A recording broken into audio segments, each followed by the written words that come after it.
హల్లెలూయా చెప్పాలి. హల్లెలూయా. పరిశుద్ధ గ్రంథములో నుండి ఒక వాక్య భాగాన్ని ఈ పూట మనం చదువుకుందామండి. కీర్తనల గ్రంథములో 61వ అధ్యాయము 482 పేజీ.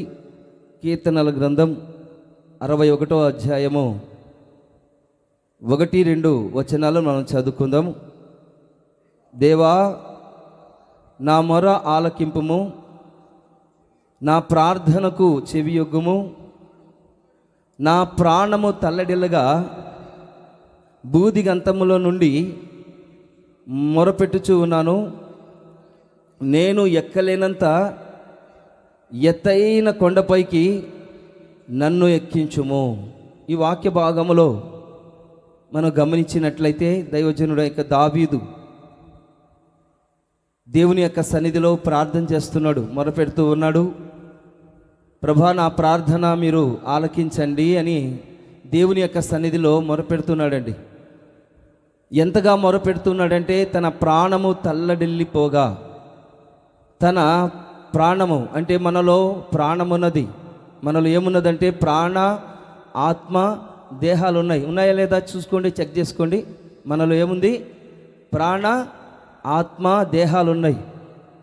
ఈ ప్రాణముతో దావీదు దేవుని యొక్క సన్నిధిలో ఎలా ప్రార్థన చేస్తున్నాడు అనేది మనం గమనించినట్లయితే మొరపెడుతూ ఉన్నాడు. ఆలకించమని అంటున్నారు దేవునికి. దేవుని సన్నిధిలో ప్రభా ఆలకించండి, ప్రార్థన అంగీకరించండి, చెవి ఒగ్గండి.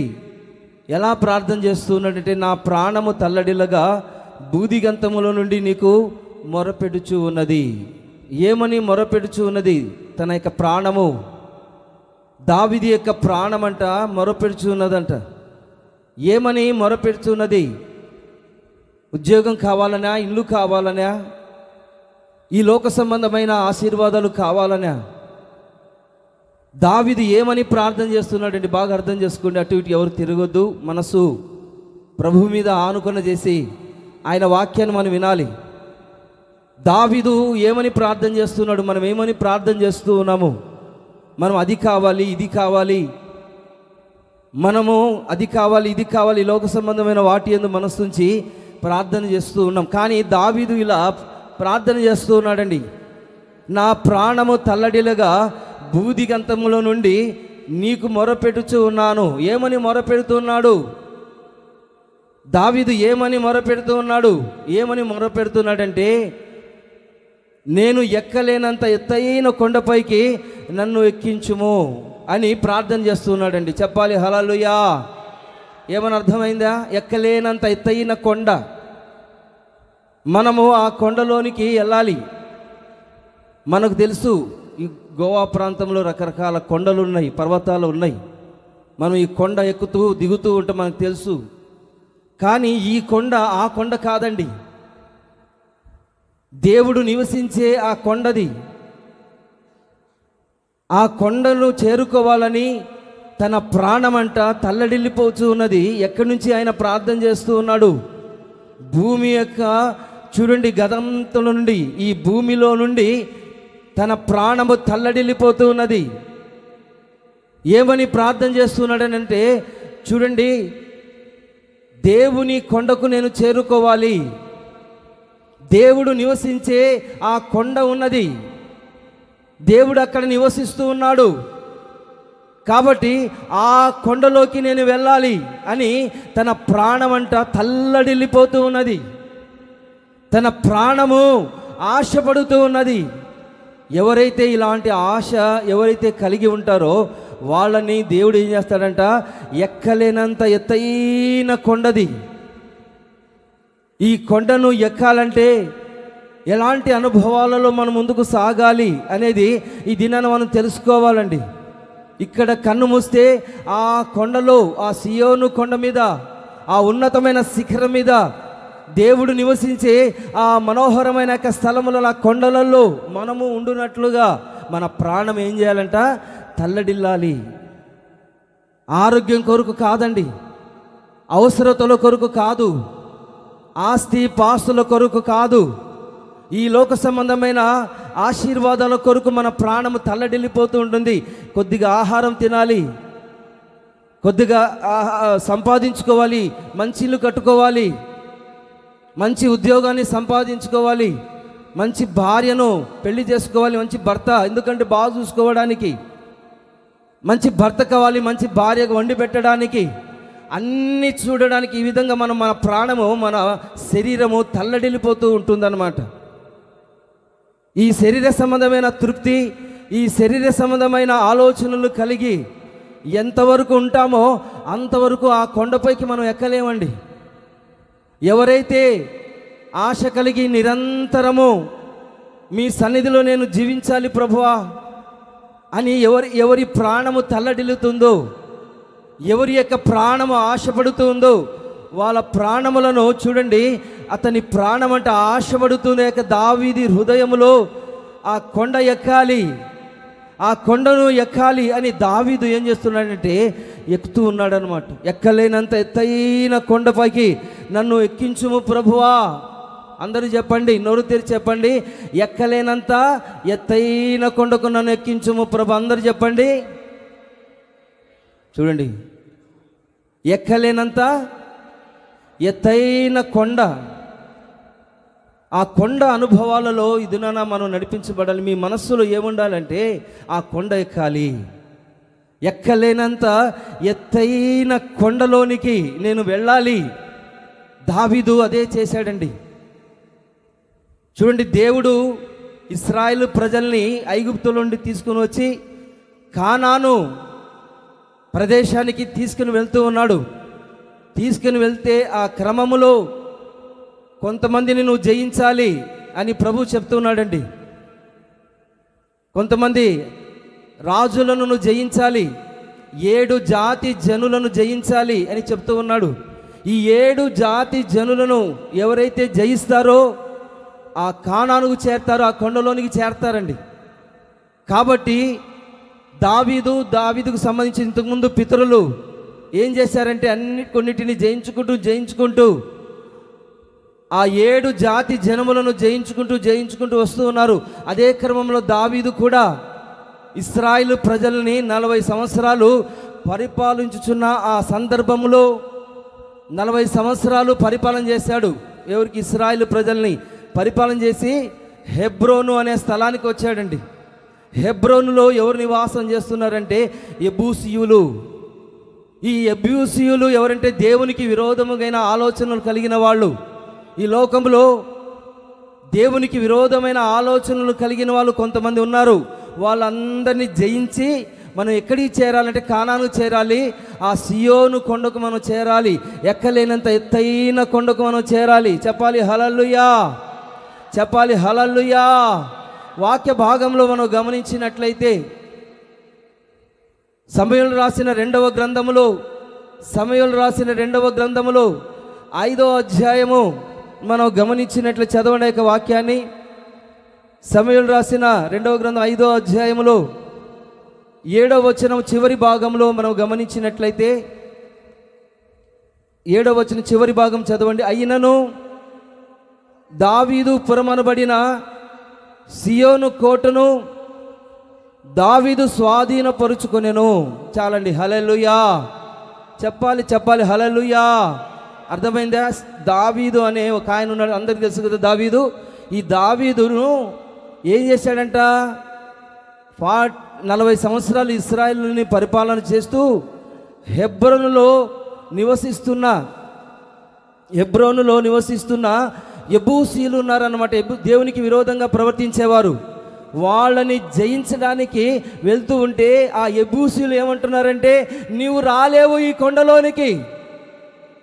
దావీదుతో యెబూసీయులు అంటే లోక సంబంధమైన భక్తిహీనులు ఏమంటున్నారంటే, నీవు రాలేవు, ఎక్కడికి? ఆ కొండ మీదకి రాలేవు, నువ్వు స్వతంత్రించుకోలేవు అని వాళ్ళు మాట్లాడుతుంటే, కాదు అని అంటున్నాడు. వినాలి, హలో, వినాలి. దేవుని యొక్క వాక్యాన్ని వినాలి, మనస్సు ఆయన మీద పెట్టాలి. చూడండి, దావీదు ఆ సియోను కొండలోనికి వెళ్ళి ప్రవేశించాలని అనుకుంటూ ఉంటే ఈ యెబూసీయులు ఏం చేస్తున్నారంటే అతన్ని వెనక్కి లాగుతూ ఉన్నారు. ఈ దినాన నీవు ఆ కొండలో దేవుని కొండ అనబడిన సియోను కొండకు వెళ్ళాలంటే ఎంతోమంది వెనక్కి లాగుతూ ఉంటారు. అదే క్రమంలో ఈ యెబూషీయులు అనేవారు ఏం చేస్తూ ఉన్నారంటే దావీదును వెనక్కి లాగాలని, ఆ సియోను కొండకు చేరకూడదు అని వాళ్ళు ఆలోచన చేస్తుండగా, అయినను దావీదు పురమనబడిన సియోను కోటను దావీదు స్వాధీనపరుచుకొనెను. చప్పట్లు కొట్టండి హల్లెలూయా, చెప్పాలి హల్లెలూయా. అయినను రాయబడింది ఇక్కడ. ఎంతమంది నిన్ను వెనక్కి లాగినా, ఎంతమంది నిన్ను వెనక్కి లాగినా, కానీ నువ్వేం చేయాలంటే అన్నిటినీ జయించి 7 జాతుల వారిని జయించి ఏం చేయాలంటే ఆ కోటలోనికి ప్రవేశించాలి. ఏ కోటది చెప్పండి, ఏ కోటది? దేవుడు నివసించే కోటది. వినాలమ్మా, పాపతో ఏం పని? దేవుని యొక్క వాక్యంలో మనం గమనించినట్లయితే సియోను కొండ, ఆ సియోను కొండ చేరాలనే గొప్ప ఆశ ఈ యొక్క దావీదు కలిగి ఉన్నాడండి. ఎలా వెళ్ళాడు ఆ కోటలోనికి అంటే, నీటి కాలువలు ఉంటాయి కదా, మురికి కాలువలు, కింద అండర్ గ్రౌండ్లు ఉంటాయి కదా, వాళ్ళు ఎవ్వరికీ తెలియకుండా ఆ నీటి కాలువల దగ్గర ఎవ్వరికి కనబడకుండా అలా వెళ్ళి ఆ కోటను స్వతంత్రించుకున్నాడండి. హల్లెలూయా, చెప్పాలి హల్లెలూయా. ఎంత కష్టపడ్డాడో ఈ దావీదండి. ఆ సియోను కోట చేరాలంటే చుట్టూ శత్రువులు చాలామంది ఉన్నారు. దేవుడేమో నేను నీకు వాగ్దానం చేయబడిన ఆ యొక్క కోటలోనికి, ఆ కానాను దేశంలోనికి నడిపిస్తాడని దేవుడు వాగ్దానం చేశాడు. కానీ దావీదు బయలుదేరి వెళుచూ ఉండగా ఈ యెబూషీయులు అనేక జాతి జనులు ఎదురొచ్చారు. వాళ్ళన్నిటినీ జయించి, చూడండి, ఈ యొక్క సియోను కోట నేను చేరాలి, ఆ సియోను కోటకు చేరాలనే ఒకే ఒక ఆశ ఎవరైతే కలిగి ఉంటారో వాళ్ళందరూ అక్కడ కనబడతారండి. ఎవరికైతే ఆశ లేదో, ఎవరికైతే ఆశ, ప్రాణము తల్లడిల్లగా, నా ప్రాణము తల్లడిల్లగా, ఎక్కలేనంత ఎత్తైన కొండకు నన్ను ఎక్కించు ప్రభువా అని ఎవరైతే ఆశ కలిగి ఆ సియోను కొండకు వెళ్ళాలి అని ఎవరైతే ఆశ కలిగి ఉంటారో, ఈ సంఘానికి కూడా వచ్చిన ప్రతి ఒక్కరూ, ఈ వాక్యాన్ని వింటున్న ప్రతి ఒక్కరూ ఆ సియోను కొండకు చేరాలని ఒకే ఒక ఆశ కలిగి నిరంతరం ఆయనతో జీవించాలి, ఆయనతో కలిసి ఉండాలనే ఒకే ఒక ఆశ ఎవరైతే కలిగి ఉంటారో వాళ్ళు మాత్రమే చేరతారండి. ఒక గురి ఉండాలి, ఆ కొండకు నేను చేరాలి. ఏదది? దేవుడు నివసించే సియోను కొండకు చేరాలి, ఆ యెరూషలేముకు చేరాలి అనే ఒకే ఒక ఆశ ఈ దినాన మనం కలిగి ఉన్నప్పుడు మన ప్రాణం ఏమవుతుందంటే తల్లడిల్లుతుంది. ఈ భూమిలో నుండి, ఈ భూదిగంతములో నుండి నువ్వు ఎక్కడైతే ఉంటున్నావో ఎప్పుడు నీ ప్రాణము తల్లడిల్లుతూ ఉంటుంది. ఆశ కలిగి ఉంటావు, నేను చేరాలి, యేసు వైపు చూడాలి, సియోను కదలని యొక్క సియోను కొండవలి యేసు ఉన్నాడు, అక్కడికి నేను చేరాలి, ఒకే ఒక ఆశ ఉంటుందండి. మిగతా ఆలోచనలు ఉండవు. రోగం వచ్చినా, శ్రమ వచ్చినా, శోధన వచ్చినా, ఎలాంటి పరిస్థితులు అయినప్పటికీ ఆ సియోను కొండకు నేను చేరాలి, ఆ సియోను కొండకు నేను చేరాలి అనే ఆశ ఈ దినాన నీ జీవితంలో కలిగి ఉన్నట్లయితే, ఎవరైతే ఆశ కలిగి ఉంటారో వాళ్ళందరూ అక్కడ కనబడతారు. ఒకవేళ ఆశ లేకపోతే, నీ ప్రాణము తరలిలేకపోతే, నీ ప్రాణము ఆశపడకపోతే ఆ కొండకు చేరలేవని దేవుని యొక్క వాక్యం సెలవిస్తూ ఉండగా ఇంతగా దేవుడు యొక్క మొరపెడుతూ ఉన్నాడు. నా వైపు చూడండి, నా వైపుకు రండి, నా వైపుకు తిరగండి అని ఎంతగానో ఆయన తల్లడిస్తూ ఉన్నాడు. చూడండి, భక్తులైన వారు, ఆయన చేత రక్షించబడిన వాళ్ళు ఏం చేస్తున్నారంటే ప్రాణము తల్లడిల్లుతూ ఉన్నది, ఆశపడుచూ ఉన్నది, ఎప్పుడు ఆయన సన్నిధానానికి చేరాలి అని దావీదు ఏం చేస్తున్నాడంటే దేవుని యొక్క సన్నిధిలో అయినను దావీదు పురమనబడిన సియోను కోటను దావీదు స్వాధీనపరుచుకొనెను. చప్పలు కొట్టండి హల్లెలూయా, చెప్పాలి హల్లెలూయా. స్వాధీనపరుచుకున్నాడు. కాబట్టి ఈ కోట చేరాలంటే సాతాను కూడా అనేక కోటలు ఉన్నాయండి, సాతాను కూడా ఉన్నాయి అన్నమాట. ఈ కోట చేరాలంటే ఈ సాతాను అనే 7 కొండలను, ఈ సాతాను గాడు ఈ భూమి మీద 7 కొండల మీద వాడు స్థిరంగా ఉండి ఎట్లా పోతారు మీరు అని వాడు కూర్చొని లాగుతూ ఉన్నాడు అనమాట. ఈ సాతాను గాడు ఏం చేస్తున్నాడంటే ఈ భూమి మీద 7 కొండలు, ఏం కొండలు? ఈ 7 కొండల మీద కూర్చొని ఈ భూమి మీద ఆయా ప్రాంతాలలో కూర్చొని వాడు పరిపాలన చేస్తూ ఉన్నాడు అన్నమాట. కాబట్టి ఆ సాతానుకు సంబంధించిన 7 కొండలు ఏంటి అనేది మనం తెలుసుకోవాలి. ప్రకటనకు రాసిన గ్రంథంలో ఆ వాక్య భాగంలో మనం గమనించినట్లయితే, ప్రకటనకు రాసిన గ్రంథం 17వ అధ్యాయములో 9వ వచనంలో ఆ వాక్యాన్ని మనం గమనించినట్లయితే చదవండి. ఇందులో జ్ఞానము కలిగిన మనస్సు కనబడును. ఆ 7 తలలు, ఆ స్త్రీ కూర్చున్న 7 కొండలు మరియు 7 రాజులు కలరు. 5 మంది కూలిపోయారంట. ఒకడున్నాడు, కడమవాడు ఇంకనూ రాలేదు, వచ్చినప్పుడు అతడు కొంచెం కాలం ఉండవలెను. ఈ వాక్య భాగంలో మనం గమనించినట్లయితే దేవుని యొక్క దూత బాప్తిసమిచ్చి యోహానికి తన ఆత్మను పరవశింపజేసి పరలోకానికి తీసుకుని వెళ్ళి భవిష్యత్తులో మన ప్రభు ఎవరంటే భూత వర్తమాన భవిష్యత్ కాలంలో ఉండే దేవుడు కదా. బాగా ఆలోచించాలి.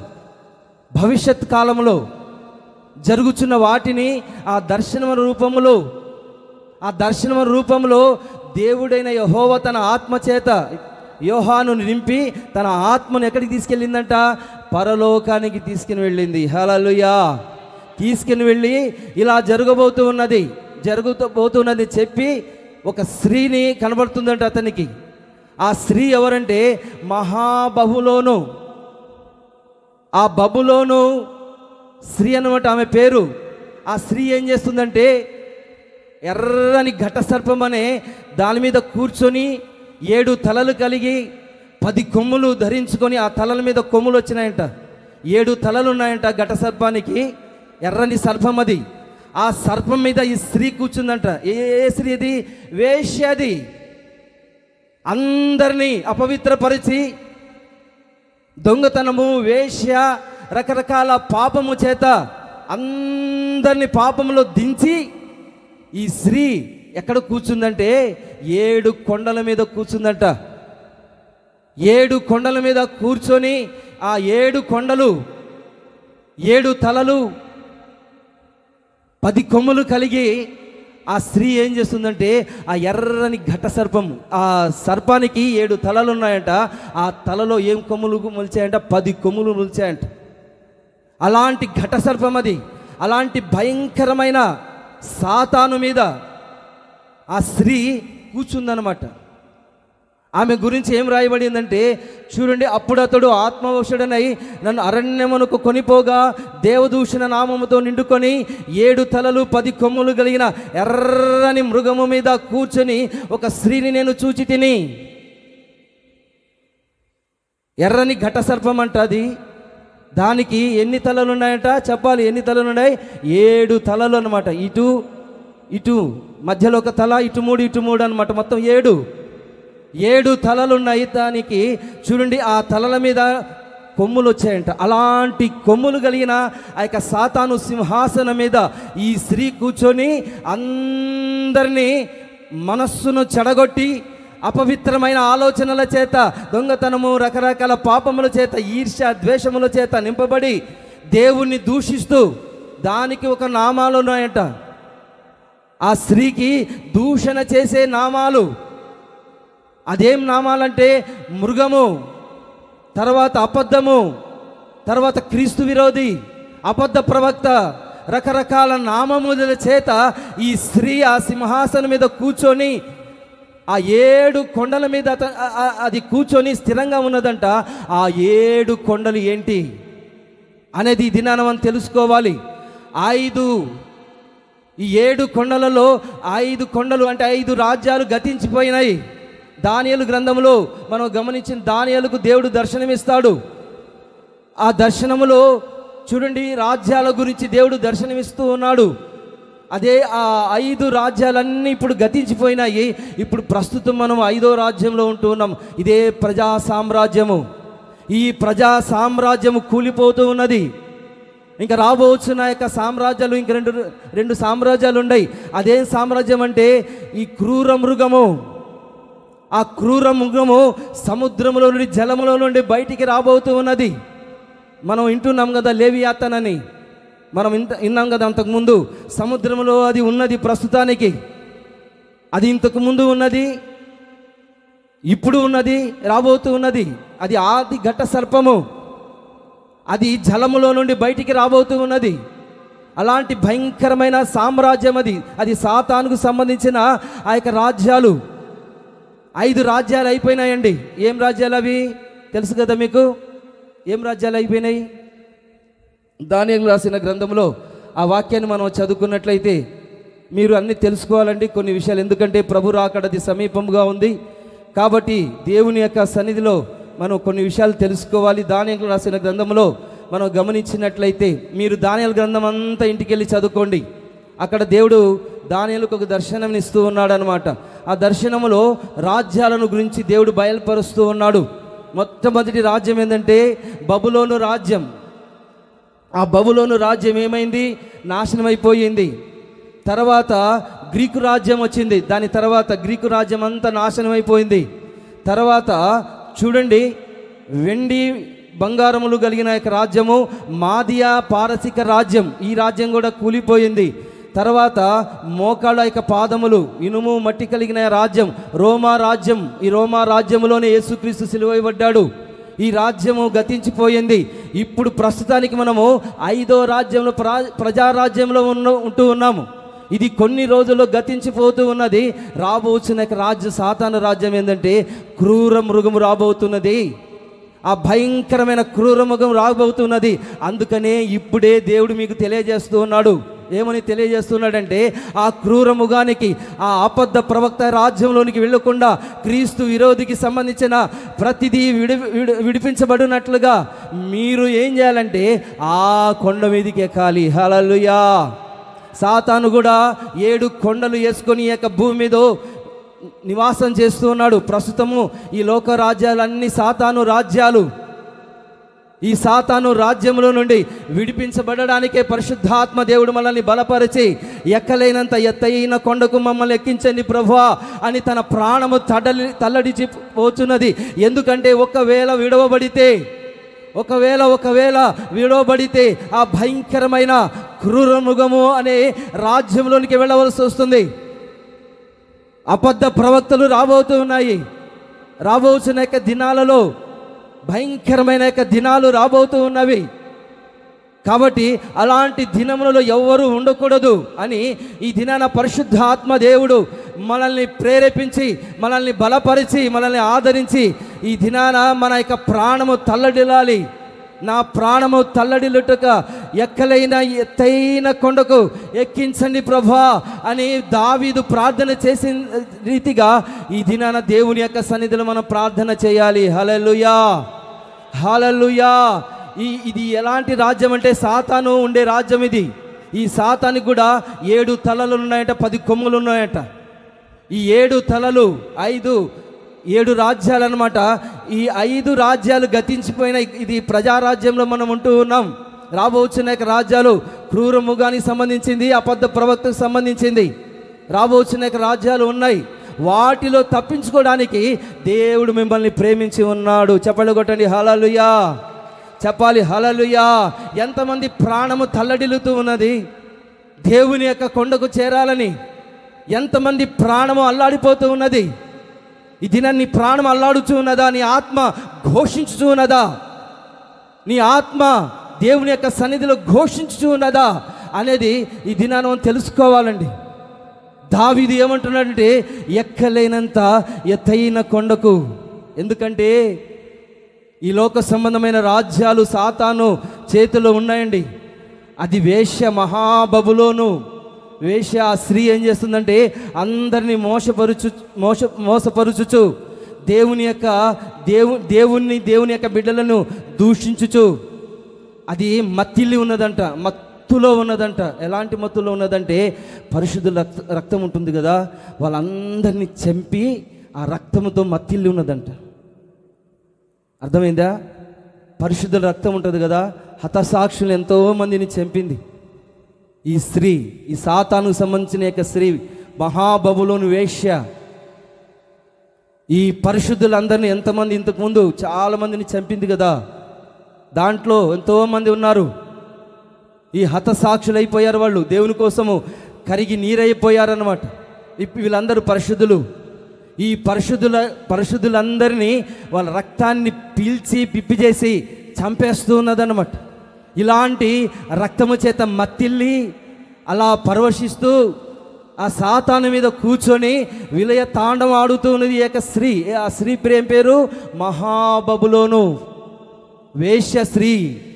ఆమె పేరు వేశ్య, మహాబబులోనుకు సంబంధించిన ఏక స్త్రీ. ఈ స్త్రీ ఏం చేస్తుంది? స్త్రీ ఎవరికి సాదృశ్యం అంటే సాతాను రాజ్యానికి సంబంధించింది. సంఘానికి సాదృశ్యం ఏంటంటే కన్యకకు. ఇక్కడ బాగా గమనించాలి, కొంచెం తేడా ఉన్నది. స్త్రీ సాతానుకు ఆ యొక్క సాదృశ్యము, స్త్రీ కన్యకకు సాదృశ్యమై ఉన్నది. ఇది తేడా గమనించాలి. కన్యకలుగా దేవుడు మనల్ని సంఘముగా ఏర్పరిచి ఉన్నాడు. కాబట్టి ఈ సంఘముగా కన్యకలుగా ఉన్న మనల్ని దేవుడు ఏం చేస్తున్నాడంటే ఎక్కలేనంత ఎత్తైన కొండకు ఎక్కించాలని ఆయన ప్రయాసపడుతూ ఉంటే నీ ప్రాణం తల్లడిల్లిపోవడం లేదు, నీకు ఆశ లేదండి. ఆశ ఉంటే ఏం చేస్తారు? ఖచ్చితంగా శనివారం వస్తారండి. ఖచ్చితంగా శనివారం ఎంత కష్టమైనా నష్టమైనా శనివారం రోజు వస్తారు. ఆదివారం ఖచ్చితంగా 9 గంటలకు వచ్చి కూర్చుంటారండి. ఎన్నిసార్లు చెప్పినా మీకు అర్థం కావడం లేదు. సమయానికి రావాలి. శనివారము ఆదివారం ప్రార్థన చేయాలి. ప్రభు రాకడ దగ్గర పడుతుంటే కొంతమంది మందమతులు అర్థం కావడం లేదు. విడవబడినప్పుడు మీకు అర్థమవుతుంది. ఆ సాతాను వలలో చిక్కుకొని ప్రాణం తల్లడిల్లిపోయి భయంకరమైన వేదలో ఉంటే అప్పుడు సమయానికి వెళ్ళింటే బాగుండు కదా అప్పుడు అనుకుంటే కుదరదు. కాబట్టి ఇప్పుడే మనం దేవుని యొక్క సన్నిధిలో దేవుని యొక్క మాట విని ఆయన సన్నిధిలో సమయాన్ని గ్రహించి సమయోచితమైన జ్ఞానముతో ఆయన సన్నిధిలో మెలకువగలిగి ఈ కోటలు మనం ప్రవేశించాలి. దావీదు ఎంత ప్రయాసపడ్డాడండి ఆ కోటలో ప్రవేశించాలంటే. యెబూసీయులు అనేకమైన జాతి జనులు ఆ కానాను ఆ యొక్క ప్రదేశంలో ఆ కొండ ప్రాంతంలో నివసిస్తుంటే వాళ్ళందరినీ ఆ 7 జాతి జనముల వారిని జయించుకుంటూ మన పితరులు వెళ్ళినట్లుగా ఈ దావీదు కూడా వెళ్ళాలని చూస్తుండగా యెబూసీయులు ఏం చేస్తున్నారంట? వెనక్కి లాగుతూ ఉన్నారన్నమాట పోకుండా. కాబట్టి ఈ దినాన ఈ సాతానుకు సంబంధించిన పరిస్థితులన్నీ వెనక్కి లాగుతూ ఉంటాయి. కాబట్టి మనం ఏం చేయాలంటే ఈ కోటలోనికి మనం ప్రవేశించాలి. హల్లెలూయా! అర్థమైందా? చెప్పాలి హల్లెలూయా, చెప్పాలి హల్లెలూయా. కాబట్టి ఆ ప్రకటన రాసిన గ్రంథంలో మనం గమనించినట్లయితే ఈ యొక్క సాతానంట, ఈ స్త్రీ అంట సాతాన్ మీద కూర్చొని 7 తలలు కలిగిన 10 కొమ్ములు కలిగిన రాజ్యమును ఈ లోకమంతటా అది పరిపాలన చేస్తూ ఉంది. కాబట్టి దేవుని సన్నిధానంకి వచ్చిన మనం ఈ 10 కొమ్ములు అంటే 10 రాజ్యాలు రాబోతూ ఉన్నాయి. 10 మంది రాజ్యాలు అంటే వాళ్ళు ఎవరైనా సరే ఇప్పటికే చాలామంది ఏకమైపోతున్నారంట. ఇశ్రాయేల్ని నాశనం చేయడానికి కొంతమంది ఏకమవుతున్నారంట. అదేవిధంగా రాబోతున్న దినాల్లో 10 మంది రాజులు ఏకమయ్యి ఈ 10 మంది రాజులు అధికారము ఈ క్రూర మృగానికి అప్పచెప్తారు, సాతానుకు అప్పచెప్తారు. వాళ్ళు తెలియదన్నమాట ఆ విషయము. సాతాను పరిపాలిస్తున్నాడని వాళ్ళకి తెలియదు. వాళ్ళు మనుషులే. కానీ ఈ భూ సంబంధమైన రాజులు ఏం చేస్తున్నారు? 10 మంది రాజులు ఏకమయ్యి ఒకే కరెన్సీ రాబోతూ ఉన్నది. ఈ 10 మంది రాజులు ఏకమైపోయి చూడండి ఈ సాతానుకు అప్పచెప్పినప్పుడు వాడు పరిపాలన చేస్తూ ఉంటాడు. ఆ పరిపాలనలో ఆ క్రూర మృగానికి ఎవరైతే ఆహుతి అయిపోయి ఆ క్రీస్తు విరోధికి సంబంధించిన వాటిని ఎవరైతే 666 ముద్ర వేసుకొని ఆ సాతాను యొక్క మృగములో ఆ మృగము యొక్క చేతిలో ఉంటారో వాళ్ళందరూ విలువబడతారండి. అలాంటి పరిస్థితుల్లో నీకు వెళ్ళిపోకుండానట్లుగా ఈ దినాన మనం ఏం చేయాలంటే దేవుని యొక్క సన్నిధానాన్ని కూడి వచ్చిన మనం అందరము ఆ కొండ వైపు మనం చూడాలి. సియోను కొండ వైపు. హల్లెలూయా, చెప్పాలి చెప్పాలి హల్లెలూయా. కదలని యొక్క సియోను కొండైన యేసు వైపు మనం చూడాలి. చూచినప్పుడే ఈ 7 జాతుల వారిని, ఈ 7 రాజులను ఈ 7 రాజ్యాలను, సాతాను కబంధ హస్తాలలో ఉన్న యొక్క 7 రాజ్యాలను జయించడానికి దేవుడు మనకు కృపను అనుగ్రహిస్తాడు. ఒకవేళ మీరు మెలకుగలిగిన ఆత్మ లేకపోతే, ప్రార్థనా జీవితం లేకపోతే, ఆయన సన్నిధిలో ఉండకపోతే, దేవుని యొక్క ఆత్మ అభిషేకము లేకపోతే, ఈ దినాన దేవుని యొక్క సన్నిధానంలో సమయానికి రాకున్నా, నిర్లక్ష్యంగా ఉన్నా, భయంకరమైన పరిస్థితిలోనికి వెళ్ళవలసిన యొక్క పరిస్థితులు ఎదురైతే కాబట్టి దేవుడు ఈ దినాన సహాయము చేస్తూ ఉన్నాడు. చెప్పాలి హల్లెలూయా, చెప్పాలి హల్లెలూయా, హల్లెలూయా, హల్లెలూయా. కాబట్టి మనం ఏం చేయాలి? ఆ సియోను కొండ వైపు మనం చూడాలన్నమాట. దేవుని యొక్క సన్నిధానానికి మనం వెళ్ళాలంటే ఇవన్నీ జయించాలండి.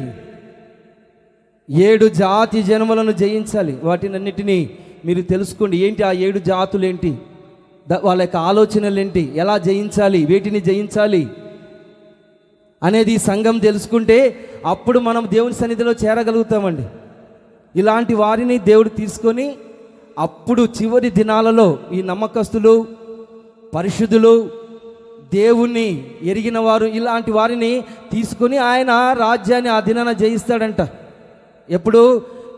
ఇంకా చాలా ఫ్యూచర్ ఉంది. అది మనల్ని తీసుకొని ఏం చేస్తాడంట? సాతానుకు సంబంధించిన రాజ్యాలన్నిటిని ఆయన జయించబోతూ ఉన్నాడు. హల్లెలూయా, చెప్పాలి హల్లెలూయా, హల్లెలూయా. నమ్మకస్తులు, యథార్థవంతులు, నీతిమంతులు తీసుకుంటాడంట ఆయన. తీసుకొని వాళ్ళను బట్టి ఈ సాతానుకు సంబంధించిన యొక్క రాజ్యాలన్నిటిని జయించి అప్పుడు దేవుని యొక్క రాజ్యం స్థాపించబడుతుందండి. కాబట్టి చాలా ప్రాసెస్ ఉందండి, చాలా ప్రాసెస్ ఉంది. ఫ్యూచర్ని మనం ఆలోచించాలి. ఏదో కొద్దిగా ఆహారముల గురించి, వస్త్రముల గురించి, ఈ లోక సంబంధమైన వాటి గురించి మనము ఆలోచించి వీటి అందే మనం మనసు ఉంచినట్లయితే ప్రయోజనం ఉండదు. కాబట్టి ఈ దినాన ఎక్కలేనంత ఎత్తైన కొండకు నన్ను ఎక్కించని ప్రభువా అని ఎవరైతే ప్రార్థన, ఆ కొండకు నేను వెళ్ళాలి, ఆ కొండ అనుభవాలను నడిపించబడాలి అనే మనసు ఎవరైతే కలిగి ఉంటారో వాళ్ళందరి జీవితంలో ప్రభు సహాయము చేయునుగాక. చెప్పాలి హల్లెలూయా. అందుకనే చూడండి, పిచ్చుక గూడు ఎక్కడ ఏర్పాటు చేసుకుంటుందంటే ఎత్తైన స్థలములో అండి. పక్షిరాజు గూడు ఎక్కడుంటుందంటే ఎత్తైన స్థలములో. తన పిల్లల్ని ఏ పాము కానీ, ఏ శత్రు కానీ దరి చేరకుండా ఆ పిచ్చుకకి అంత జ్ఞానం ఉంది. చూడండి, ఆ పిచ్చుక కానీ, పక్షిరాజు కానీ తన గూడు ఎక్కడ పెట్టుకుంటుందంటే ఎత్తైన స్థలంలో ఉంటే చూడండి ఏర్పాటు చేసుకుంటాయన్నమాట. అందుకనే యేసుప్రభు ఏమంటున్నారంటే మీరు ఆకాశ పక్షులను చూడండి. యేసుప్రభు ఏమంటున్నారు? ఆకాశ పక్షులను చూడండి. ఎందుకంటే ఆ యొక్క పక్షులకు మనసంతా ఎత్తైన స్థలంలో గూడు పెట్టుకోవాలి, తన పిల్లల్ని కాపాడుకోవాలనే మనస్సు కలిగి ఉంటాయి. చెప్పాలి హల్లెలూయా. ఎత్తైన భావాలు మనం కలిగి ఉండాలి. ఎత్తైన స్థలంలో నా జీవితాన్ని కట్టుకోవాలి అనే ఆలోచన ఈ దినాన మనం కలిగి ఉండాలి. అలా కలిగి ఉండాలంటే మనం దేవుని యొక్క వాక్యం ఏం చెప్తుందంటే మీరు క్రీస్తునందు లేపబడిన వారైతే, వినాలండి, హలో, మీరు క్రీస్తునందు లేపబడిన వారైతే పైనున్న వాటి మీదనే మనస్సు ఉంచుకొనుడి. హల్లెలూయా. చెప్పాలి హల్లెలూయా. మీరు క్రీస్తునందు నిజంగా లేపబడిన వారైతే దేని మీద మనసు ఉంచుకోవాలంట? పైనున్న వాటి మీద. చెప్పాలి, దేని మీద? చెప్పండి అందరూ, నోరు తెచ్చి. పైనున్న వాటి మీద మనసు ఉంచుకుంటే ఆ కోటలో నేను చేరాలి. ఆ కోటలో చేరాలంటే శత్రువులను జయించాలి. సాతానుగాడు 7 తలలు పెట్టుకొని 10 కొమ్ములు ధరించుకొని వాడు కూర్చొని ఉంటుండగా వానిని జయించి మనం వెళ్ళాలి అనే ఆలోచన ఈ దినాన మనం కలిగి ఉండాలండి. పిచ్చుకవలే ఆకాశ పక్షులను మీరు చూడండి, ఎత్తైన స్థలాలు అవి నిర్మించుకుంటాయి. అంత చిన్న పిచ్చుకకు, ఆ పక్షులకి అంత జ్ఞానం ఉంటే దేవుని యొక్క ఆత్మ కలిగి మనుషులుగా ఉంటున్న మన జీవితంలో ఎలాంటి ఆలోచన మనం కలిగి ఉండాలంటే ఒకసారి మీరు ఆలోచించండి. కాబట్టి పైనున్న వాటి మీద మన మనస్సును ఆనుకొని చేసి చూడండి, మన మనసులో ఒకే ఒక ఆశ ఉంటే దేవుడు మనల్ని ఎక్కిస్తాడు. హల్లెలూయా. ఏముండాలి మనసులో? చెప్పాలి, ఏముండాలి మనసులో? చెప్పండి. ఆశ. ఆశని ఇంగ్లీష్లో హిందీలో ఏమంటారు? ఆశని హిందీలో ఏమంటారు? ఆశ ఉండాలండి. ఆ కోటకు నేను చేరాలి, ఆ కోటలోనికి వెళ్ళాలి అనే ఆశ ఈ దినాన నీ జీవితంలో కలిగి ఉన్నట్లయితే ఆయన ఖచ్చితంగా నేను ఎక్కించబోతూ ఉన్నాడు. చెప్పాలి హల్లెలూయా. చెప్పాలి హల్లెలూయా. ఈ కొండ అనుభవాలలో మనం నడిపించబడాలన్నమాట. చాలా ఉన్నాయి. ఇప్పటికే సమయం చాలా అయిపోయింది. కొండ అనుభవాలు చాలా ఉన్నాయన్నమాట. ఈ కొండ అనుభవాల్లోనికి ఆ దినాన ఇశ్రాయేలులను మోషేతో దేవుడు మాట్లాడాడండి. మీరు సీనాయి కొండ మీదకి రండి అంటున్నాడు. ఎవరిని? మోషేను అహరోనుని, సంఘంలో ఉన్న 70 మంది సంఘ పెద్దలండి. మీరు ఇంటికి వెళ్ళి తర్వాత చదువుకుని నిర్గమాకాండంలో దేవుడైన యెహోవా మోషేతో మాట్లాడుతూ ఉన్నాడు. ఏమని మాట్లాడుతున్నాడంటే, ఎందుకని మాట్లాడుతున్నాడంటే, ఆ సియోను కొండ మీదకి మీరు అందరు రండి. మీరు సియోను కొండ మీదకి వచ్చినట్లయితే ఎవరెవరు రావాలంట? మోషే రావాలంట, తర్వాత మోషే వాళ్ళ అన్నయ్య అహరోను రావాలంట, కొంతమంది రావాలి. సంఘంలో ఉన్న ఆ ఇశ్రాయేలులో ఉన్న 70 మంది పెద్దలు రావాలంట. మోషేనేమో పర్వతానికి సమీపంగా రావాలి. ఈ అహరోను హోరు అనేవారు కొద్దిగా ముందుకు రావాలి. తర్వాత 70 మంది ఉన్నారు కదా పెద్దలు, వాళ్ళు అక్కడ ఉండి ఆవరణ అటువైపు ఉండి చూస్తూ ఉండాలన్నమాట. చూస్తూ ఉన్నట్లయితే దేవుడు ఏం చేస్తాడంటే ఆ సీనాయి కొండ మీదకి వచ్చి కొన్ని ఆజ్ఞలను, కొన్ని నిబంధనలను, ఒడంబడికలను దేవుడు చేస్తున్నాడు ఇశ్రాయేలులతో.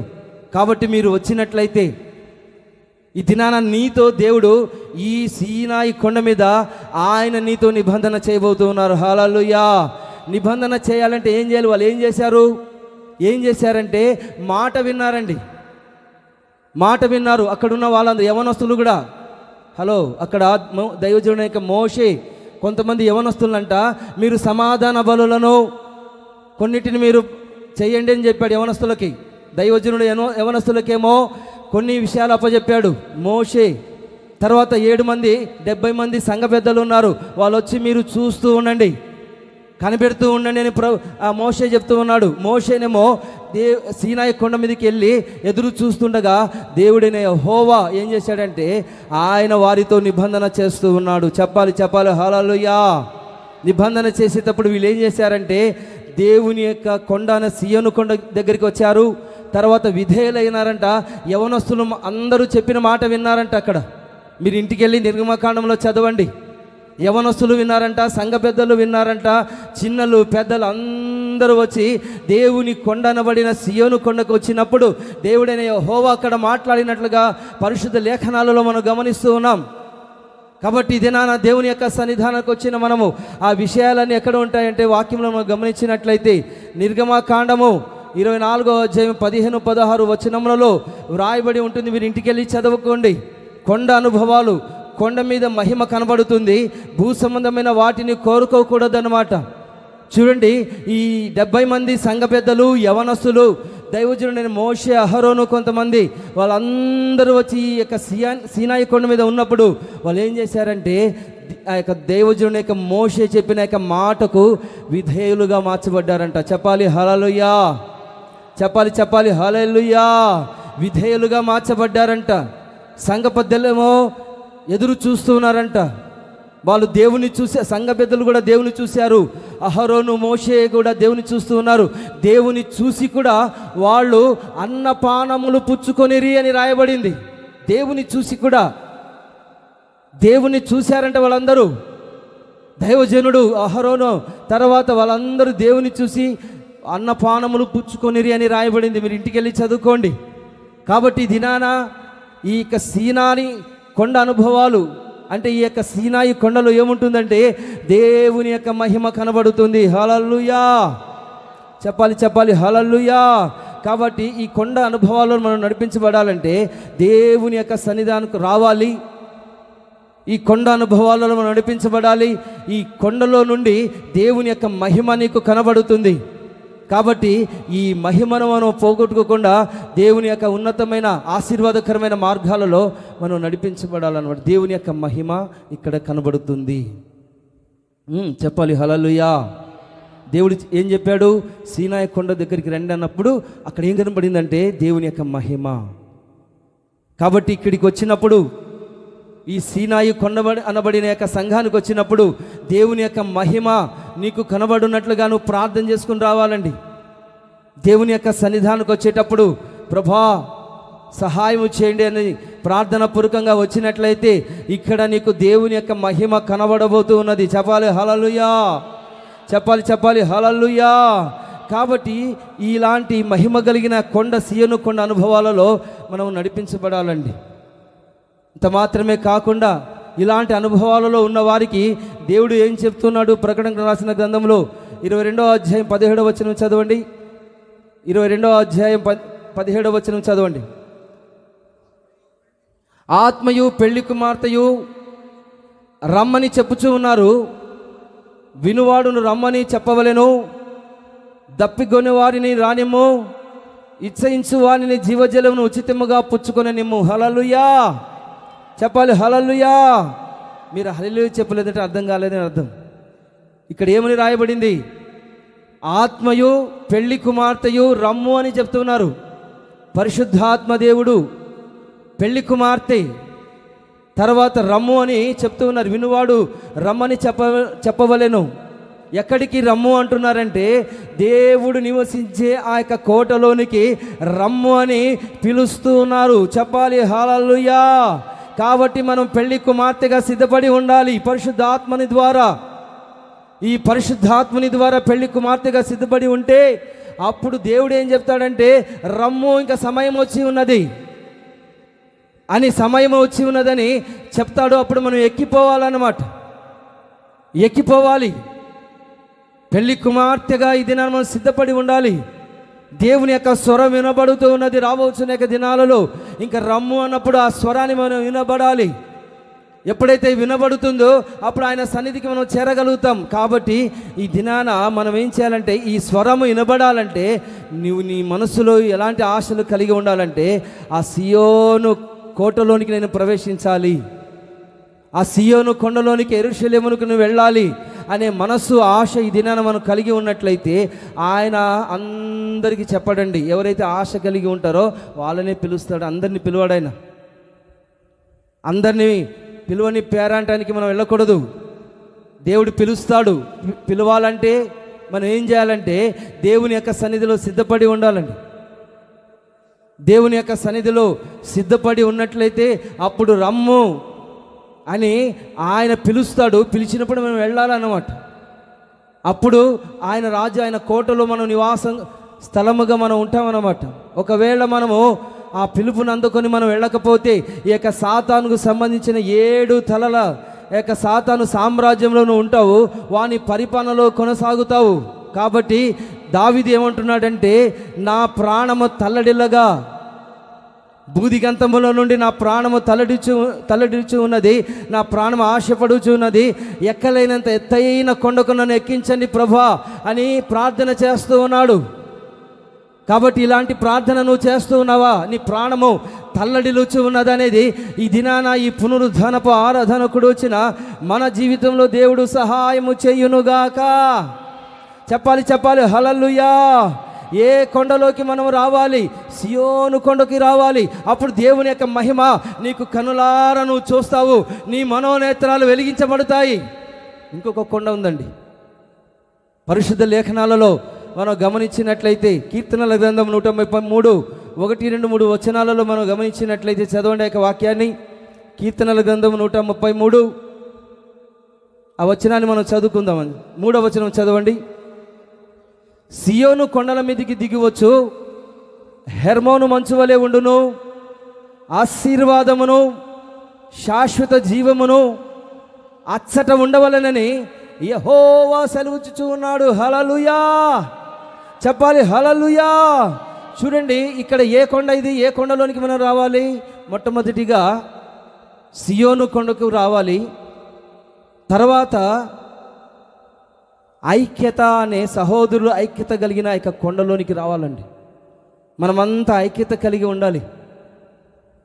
చెప్పాను నేను, మనమంతా ఐక్యత కలిగి మందిరాన్ని నిర్మించుకోవాలన్నప్పుడు అందరూ ఐక్యత కలిగి సహాయం చేయాల్సిందే, నో డౌట్. నేను తప్పించుకోవడానికి వీలు లేదన్నమాట.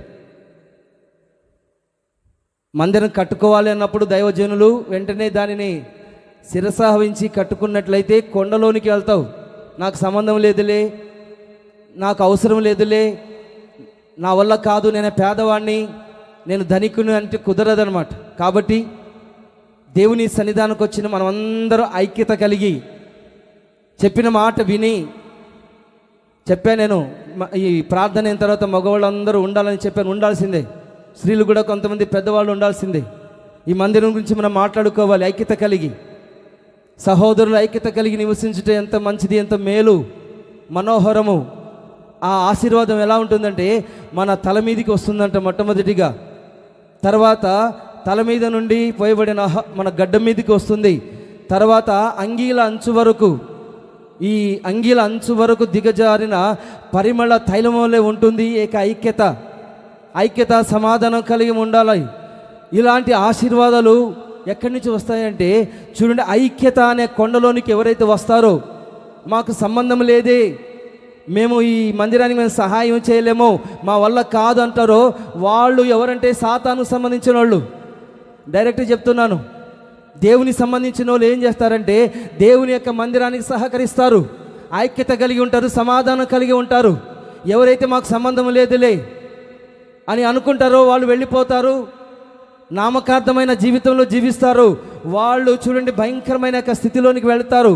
కాబట్టి దినాన దేవుని మందిరానికి వస్తున్న మనము ఏం చేయాలంటే ఐక్యత సమాధానం చేత నింపబడి సహోదరులు ఐక్యత కలిగి నివసించుట ఎంత మేలు, ఎంత మనోహరం అనే వాక్యాన్ని ఏ కొండలోనికి మనం రావాలి అంటే ఐక్యత అనే కొండలోనికి మనం రావాలి. చెప్పాలి చెప్పాలి హల్లెలూయా. ఏ కొండ ఇది? ఐక్యత, సహోదరులు ఐక్యత అనే కొండ. ఈ కొండలో ఎవరైతే ఉంటారో వాళ్ళ తలల మీదికి దేవుని యొక్క ఆశీర్వాదాలు అంగిల అంచుల వరకు దిగజారిన యొక్క పరిమళ వాసన వలె వాళ్ళ యొక్క పాదాలు అరికాల నుంచి నడినెత్తి వరకు దేవుని యొక్క ఆశీర్వాదాలు సియోను కొండ మీద నుండి వచ్చిన హెర్మోను మంచు వలె ఈ విధంగా ఆశీర్వాదాలు మంచు వలె వర్షం వలె కుమరించబడతాయి అన్నమాట. కాబట్టి దినాన ఆత్మ కలిగించు ఐక్యతలో నివసించుట మనం నేర్చుకోవాలండి. మనం ఇష్టానుసారంగా మన మనసు వచ్చినట్లుగా, మన ఆలోచన వచ్చినట్లుగా, మనకు ఇష్టానుసారంగా జీవించుట చూడండి మనం మానుకోవాలి. దేవుని యొక్క ఆలోచనలు, దేవుని యొక్క చిత్త ప్రకారంగా, దేవునికి అనుకూలమైన యొక్క మార్గాలలో నడిపించబడుతూ ఈ దినాన, ఈ అంత్య దినాలలో ఎవరి ఆత్మకు వాళ్ళే బాధ్యులు గనుక ఎవరైతే ఆశ కలిగి ఐక్యత సమాధానం అనే ఆత్మ కలిగించే ఐక్యతలో ఎవరైతే ఉంటారో వాళ్ళందరి జీవితంలో ప్రభు గొప్ప కార్యములు చేయునుగాక. చెప్పాలి చెప్పాలి హల్లెలూయా, చెప్పాలి హల్లెలూయా. మనము ఆల్రెడీ బాప్తిసం తీసుకున్న ప్రతి ఒక్కరూ యేసుక్రీస్తు మరణంలో ఆ బంధంలో మనము పాలు పొందులు పొందుకొని ఉన్నామన్నమాట. ఆ బంధం ఎవరైతే యేసు రక్తము చేత కడగబడి బాప్తిసము తీసుకొని ఉన్నారో వాళ్ళందరూ యేసుక్రీస్తు మరణ అనుభవాలలో ఐక్యతలో మనం ఉన్నామన్నమాట. యేసుక్రీస్తు ఏ విధంగా ఆయన ఈ లోకానికి వచ్చి మరణించి తిరిగి లేచి ఉన్నారో అలాంటి బంధం కలిగి ఉన్నారు. మనము కూడా ఆయన మరణంలో పాలు పొందులు పొంది ఉన్నాం బాప్తిసము ద్వారా. ఎప్పుడైతే మనము బాప్తిసమును తీసుకొని ఆయన మరణ అనుభవాల్లో పొంది ఉన్నామో, యేసుక్రీస్తు ఏ విధంగా పునరుద్ధానుడై తిరిగి లేచి ఉన్నాడో అదే విధంగా ఈ ఐక్యత ఎవరైతే కలిగి ఉంటారో, ఈ ఆత్మ సంబంధమైన బలము ఎవరైతే కలిగి ఉంటారో వాళ్ళందరూ మరణంలో నుంచి లేపబడతారు. చెప్పాలి హల్లెలూయా. యేసుక్రీస్తు పునరుద్ధానుడై ఏ విధంగా లేచి ఉన్నాడో అదే విధంగా ఈ మరణానుభవంలో బాప్తిసం తీసుకున్న మనము ఆయన మరణ అనుభవాల్లో ఉంటున్న మన జీవితంలో కూడా రాబోతున్న దినాలలో యేసుక్రీస్తు ఏ విధంగా మరణించి పునరుద్ధానుడై లేచి ఉన్నాడో, సుచరిత్ర కలిగిన దేవుడై ఉన్నాడో అదేవిధంగా మనము కూడా ఈ మరణ అనుభవాలలో ఉంటున్న మనము ఈ ఐక్యత అనుభవాలలో ఆత్మ కలిగించే ఐక్యతలో ఎవరైతే కలిగి ఉన్నారో వాళ్ళందరినీ ఈ ఆత్మ ద్వారా దేవుడు మరణంలో నుండి జీవలోనికి దాటించినట్లుగా దేవుడు మనలందరినీ బలపరుచునుగాక. కాబట్టి ఏ కొండలోనికి రావాలి మనము? ఈ ఐక్యత అనే కొండలోనికి మనం రావాలి, ఐక్యత కలిగి ఉండాలి. తర్వాత మనం గమనించినట్లయితే ఇంకొక అనుభవం ఉన్నదన్నమాట. అదేంటంటే దైవజనుడు ఏలియా మరణాపేక్ష కలిగిన వాడై ఒక్కరోజు ప్రయాణమంతా ఇక దూరాన వెళ్ళి బద్రీ వృక్షం కింద పండుకొని ఉన్నాడు. పండుకొని ఉన్నప్పుడు దేవుని యొక్క దూతలు వచ్చి అతన్ని లేపి ఆహారం పెట్టి బయలుదేరి వెళ్ళమని చెప్తూ ఉన్నాయి. దేవుని యొక్క దూత ఏం చేసిందంటే ఏలియా ఆ పండుకొని ఉంటుండగా బద్రీ వృక్షం కింద మరణాపేక్ష కలిగిన వాడై అప్పుడు దేవుని యొక్క దూత వచ్చి ఆహారాన్ని పెట్టి బయలుదేరి వెళ్ళమన్నప్పుడు బయలుదేరి వెళ్తూ ఉంటే ఎక్కడికి వెళ్ళమంటున్నాడు? దేవుని యొక్క దూత ఏం చెప్తుందంటే హోరేబు కొండ. ఎక్కడికి వెళ్ళమంటున్నారు? హోరేబు కొండలోనికి నువ్వు వెళ్ళాలి. చెప్పాలి హల్లెలూయా, చెప్పాలి హల్లెలూయా. నీరసించిపోకూడదు. హల్లెలూయా. ఆ దినాన నీరసించిపోతున్న ఆ యొక్క దైవజనుడిని తీసుకుని వెళ్ళి భోజనం పెట్టి ఆ భోజన బలము చేత నువ్వు బయలుదేరి వెళ్ళమన్నప్పుడు దేవుడు ఏమంటున్నాడంటే ఈ హోరేబు కొండలోనికి నువ్వు వచ్చినట్లయితే నేను నీతో మాట్లాడబోతూ ఉన్నాను. చెప్పాలి హల్లెలూయా. ఈ హోరేబు కొండ అనుభవం ఏంటంటే మనము దేవుని యొక్క సన్నిధానానికి వస్తున్న మనము ఆయన భోజన బలము చేత ఈ వాక్య బలము చేత దేవుని యొక్క సన్నిధానానికి వచ్చిన మనం నిలిచి ఉన్నట్లయితే ఆ దినాన దేవుడు దైవజనుడితో మాట్లాడినట్లుగా దేవుడు మనతో మాట్లాడుతాడు. ఆయన మెల్లనైన స్వరము వినబడుతుంది వాక్యము ద్వారా. ఆత్మస్వరూపమైన యొక్క దేవుని యొక్క స్వరముని వినబడుతుంది. ఎక్కడంటే హోరేబు కొండ. అందుకనే ప్రభువు చెప్తూ ఉన్నాడు హోరేబు కొండలోనే నువ్వు నిలిచి ఉండాలి. చెప్పాలి హల్లెలూయా. ఎక్కడ నిలిచి ఉండాలి? హోరేబు కొండ. ఈ హోరేబు కొండలోకి నువ్వు వస్తే ఈ కొండ అనుభవం ఏంటంటే దేవుడు నీతో మాట్లాడే ఈ హోరేబు కొండ అన్నమాట. ఆ దినాన మోషే అరణ్యములో ఏం చేశాడు? మందలను మేపుతూ అరణ్యము దాటి ఎప్పుడైతే హోరేబు కొండకు వచ్చాడో బాగా గమనించాలి. అరణ్యాన్ని దాటుకొని వింటున్నారు బాగా. అరణ్యాన్ని దాటుకొని అరణ్యములో మోషే ఏం చేస్తున్నాడు? గొర్రెల్ని మేపుతూ మేపుతూ మేపుతూ మేపుతూ అరణ్యమును దాటి అవతలికి వెళ్ళిన వెంటనే ఏం కనబడిందంటే అక్కడ ఏం కనబడింది? హోరేబు కొండ.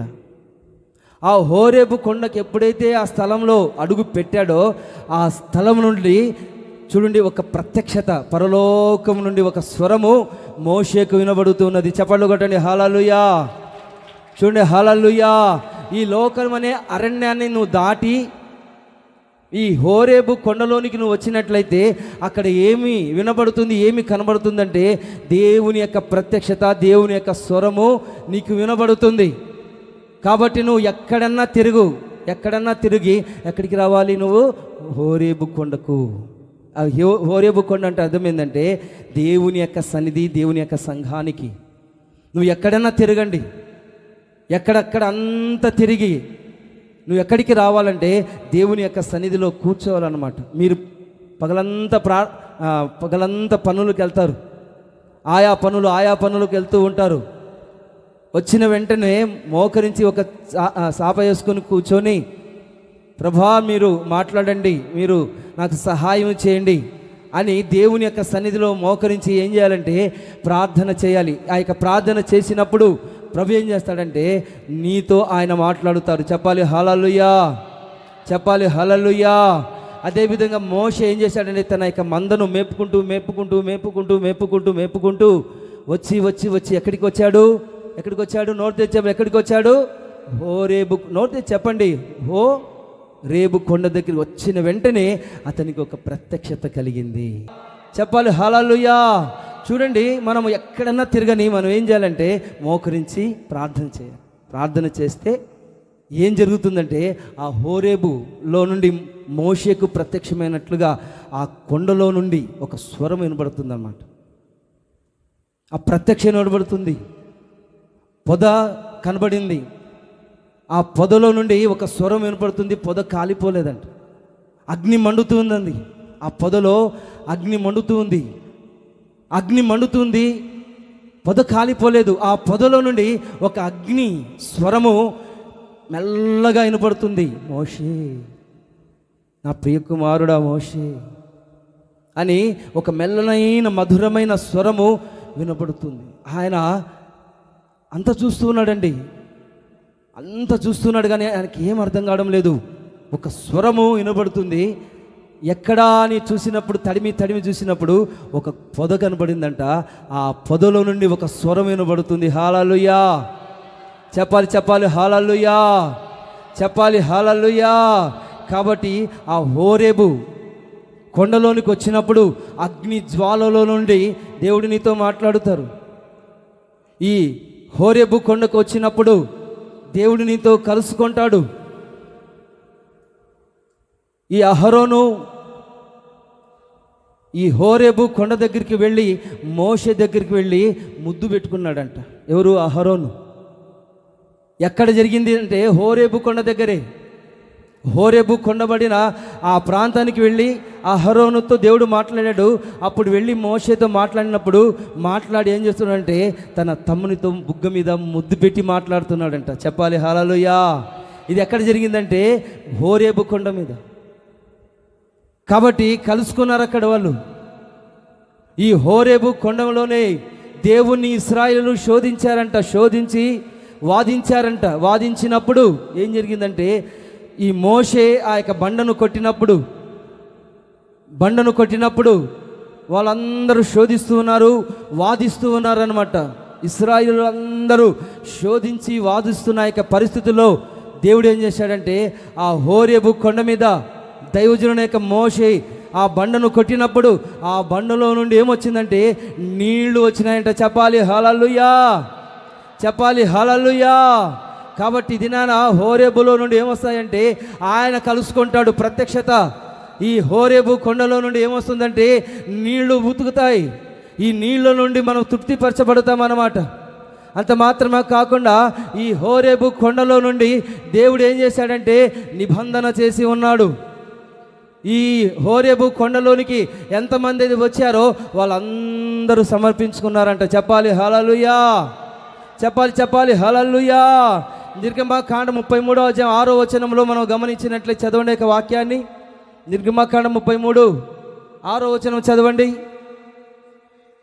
కాబట్టి ఇశ్రాయేలీలు హోరేబు కొండ యొద్ద తమ ఆభరణములను తీసివేసిరి. చెప్పాలి హల్లెలూయా. సమయం వచ్చిందండి. ఆభరణాలన్నీ తీసి మందిరానికి చేయాలన్నమాట. హల్లెలూయా. దేవుని యొక్క వాక్యంలో మన ఇంట్లో బంగారు ఉంటే తెచ్చేయాల్సిందే. మాకు డబ్బు లేదు, బ్యాంకులో ఆభరణాలు బంగారు ఉందనుకోండి ఇచ్చేయాల్సిందే. ఇక్కడ రాయబడింది అనమాట. కాబట్టి ఇశ్రాయేలు హోరేబు కొండ యొద్ద తమ ఆభరణములను తీసివేసిరి. చేతికి ఏమన్నా బంగారు గాజులుంటే బ్యాంకులో ఉంటే తీసుకొచ్చి దేవుని మందిరానికి నిజంగా అండి, నేను మాట కాదండి, దేవుని మాట ఇది. కొండ అనుభవాలలో ఉన్నట్లయితే ఇశ్రాయేలు అందరూ ఏం చేసి హోరేబు కొండకు వచ్చిన వెంటనే అలాంటి అనుభవాలు ఉన్నట్లయితే నా ప్రాణము తల్లడిల్లగా బూదిగంతములో నుండి నా ప్రాణము తల్లడిచు ఉన్నది, ఎక్కలేనంత ఎత్తైన కొండకు నన్ను ఎక్కించని ప్రభా అనే మనస్సులో ఎవరైతే ఆశ కలిగి ఉంటారో ఈ హోరేబు కొండలోనికి ఎవరైతే వస్తారో వాళ్ళందరూ తమ ఆభరణములను తీసి వేసి ఇంకా ప్రభు యొక్క పాదాల దగ్గర వేసి ఉన్నారని దేవుని యొక్క వాక్యం సెలవిస్తూ ఉండగా, ఇది నాన్న దేవుని యొక్క సన్నిధానానికి వచ్చిన మనము దేవుని యొక్క సన్నిధిలో మన ఆస్తి పాస్తులన్నింటి ఆయన సన్నిధిలో సమర్పించుకొని మన దగ్గర కొద్దిగా ఉంచుకొని బ్రతకడానికి మన దగ్గర కొద్దిగా ఉంచుకొని మిగతాదంతా దేవుని యొక్క మందిరానికి ఇచ్చినట్లయితే దేవుడు మనల్ని ఆశీర్వదించునుగాక. ఆ విధంగా చేసిన వారు సియోను కొండ మీద ఉండురుగాక. చెప్పాలి హల్లెలూయా. చెప్పాలి హల్లెలూయా. కాబట్టి దినాన మన ప్రాణము తల్లడిల్లాలి. బూదిగంతములో నుండి తల్లడిల్లి ఏం చేయాలంటే నా ప్రాణము తల్లడిల్లుచు ఉన్నది. ఎందుకంటే ఎక్కలేనంత ఎత్తైన కొండకు నన్ను ఎక్కించని ప్రభా. దావీదు ఏం చేస్తున్నట్టే సియోను కొండ వెళ్ళడానికి ఎంతో కష్టపడుతూ ఉన్నాడు. కాబట్టి దినాన దేవుని యొక్క సన్నిధానికి వచ్చిన మనము ప్రభువు సన్నిధిలో మనం ప్రార్థన చేసుకుందాం. ప్రార్థన ఆలకించిన దేవుడు మనలందరినీ ఆ ఉన్నతమైన అనుభవాలలో ప్రభు నడిపించునుగాక.